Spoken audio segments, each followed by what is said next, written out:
What if I told you that some of the most raw, emotional poetry in human history is actually a collection of highly sophisticated, declassified intelligence reports? When we read the ancient Hebrew scriptures, specifically the Psalms, we often view them through a purely theological or literary lens. But if you strip away the centuries of traditional interpretation and look at the raw data, you find a masterclass in survival, asymmetric warfare, and high-stakes crisis management. Today, we are going to run a full-spectrum intelligence briefing on Psalms 54, 55, and 56. We are talking about a fugitive leader running a covert resistance movement while being hunted by a state apparatus with unlimited resources. It is a fascinating exercise because these 3 chapters represent a critical, high-stress window in the life of David as he flees from King Saul. To really understand the mechanics of his survival, we can analyze his situation using modern strategic frameworks. If we apply a MOST analysis, a SWOT matrix, a pestle report, and even game theory to these ancient texts, we see a brilliant strategist operating under extreme duress. Let us start with the MOST analysis mission: objectives, strategy, and tactics. David's mission is not just physical survival. It is the preservation of his legitimate claim to the future monarchy. His core objective in this specific operational window is to evade capture, maintain the cohesion of his small loyalist force, and secure safe havens. And his strategy to achieve that is highly asymmetric. He cannot fight Saul's standing army head-on. That would be suicide. So, his strategy relies on high mobility, leveraging rugged terrain, and establishing a network of covert sympathizers. But as we see in Psalm 54, that strategy constantly collides with reality. The tactics he employs include rapid tactical retreats, counterintelligence, and interestingly, using his spiritual devotion as a psychological anchoring mechanism to prevent operational panic. Exactly. That psychological anchoring is actually a key strength in his SWOT analysis. If we map out his strengths, weaknesses, opportunities, and threats, his primary strength is his high morale, highly agile core group, combined with his own reputational capital. People viewed him as a charismatic, divinely appointed leader. His weakness, however, was massive. He had 0 state-backed supply lines, no permanent geographic stronghold, and he was suffering from severe operational fatigue. The emotional toll is incredibly clear in Psalm 55.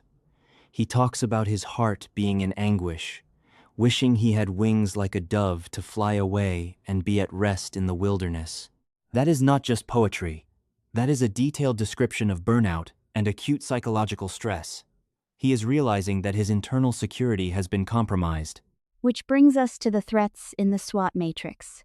The threat landscape was lethal. He faced a total state-sponsored manhunt by Saul, but the immediate, destabilizing threat was domestic betrayal. In Psalm 54, the Ziphites, who were actually from David's own tribal group, betray his location to Saul. In Psalm 55, the threat becomes even more intimate. A close personal advisor, someone he shared meals with, turns double agent. When your internal network is compromised, your tactical options shrink rapidly. To understand why those betrayals happened, we have to look at the macro environment. If we run a pestle analysis on this period, the political and social factors are incredibly volatile. Politically, Saul's monarchy is highly centralized but deeply paranoid. Socially, tribal loyalties are fractured. The Ziphites did not betray David because they hated him. They did it because of a rational calculation of the political and legal environment. Under Saul's rule, harboring a fugitive of the state carried the death penalty. Remember what Saul did to the priests of Nob who helped David. He wiped out their entire city. That is a critical point. The environmental and economic factors also played a massive role.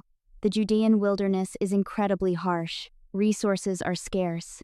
Feeding a band of several hundred armed men without a formal logistics network requires either local extortion or deep local goodwill. The local populations were caught in a vice. If they helped David, Saul would destroy them.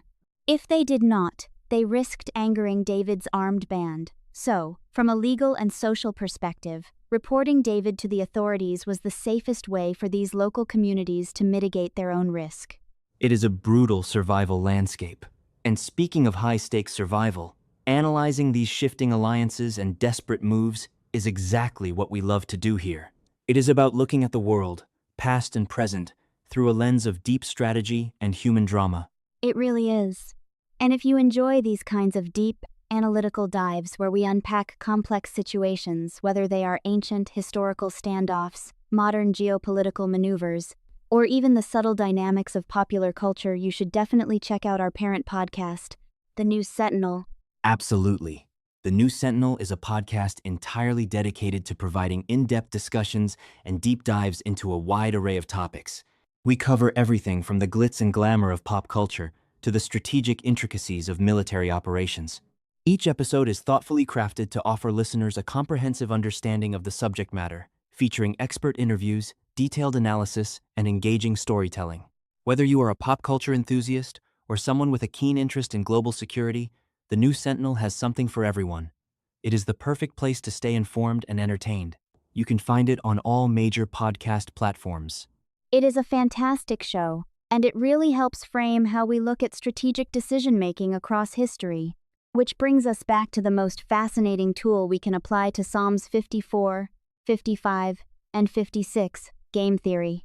If we look at these events as a series of strategic games played by rational actors, the decisions make perfect sense. Let us break that down. Start with Psalm 54 and the Ziphites. How does game theory explain their betrayal of David? We can model the Ziphite situation as a classic coordination game with asymmetric payoffs. The Ziphites have two choices: cooperate with David by keeping his location secret, or defect by informing Saul. If they cooperate with David, their payoff is highly uncertain. David might become king in the future, but right now, he is a fugitive. If Saul finds out they helped David, the payoff is catastrophic, complete destruction.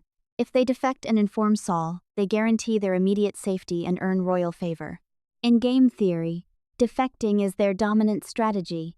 It minimizes their maximum potential loss.